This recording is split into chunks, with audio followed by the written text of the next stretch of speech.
tugasku sekirim Pak. Tugas apa lho? Kan saya kan tugasnya lewat HP.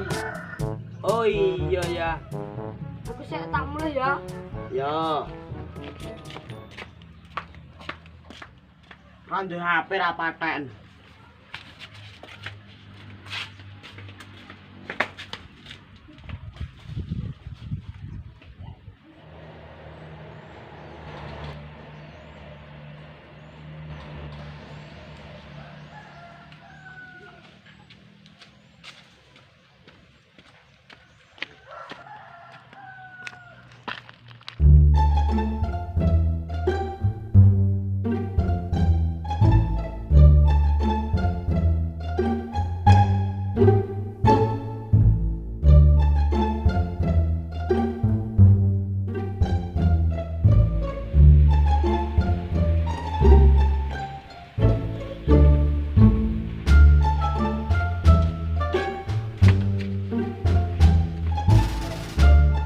Kok ngendi le?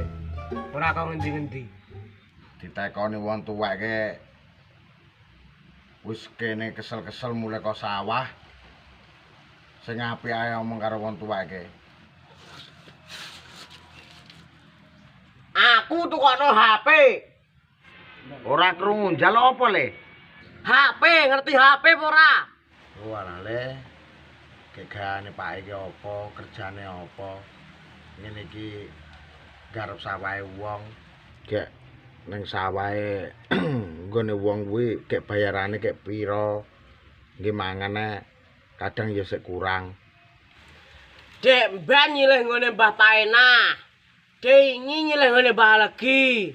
Terus Kingko nyilih ngendi?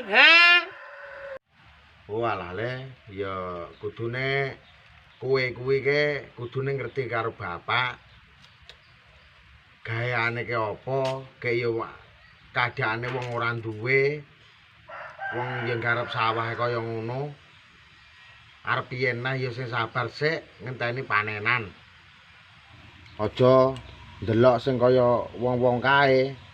Kae tuku mobil, tuku ngene iso, tapi awake dhewe dinyatakne nggih tuku apa? Wong beras nggih mangan sik kurang.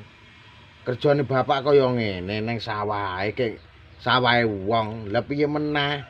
Iso ora iso pokoke tukokno HP Kingko.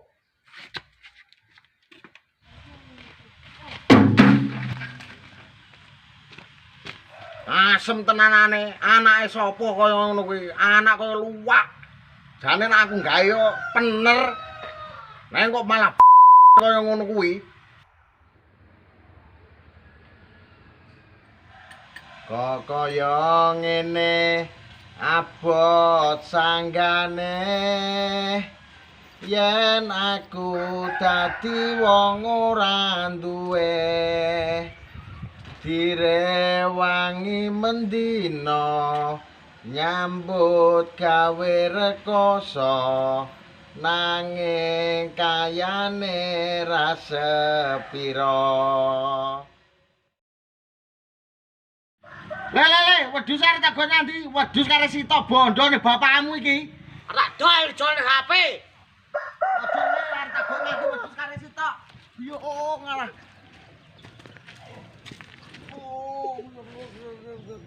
Aja didole bondone bapakmu karo sita iki lho. Aja le, aja didol tenan wedhuse bondone bapakmu iki karo sita iki lho. Pokoke tak dol aku tukokno HP. Yo ngalale wedhus.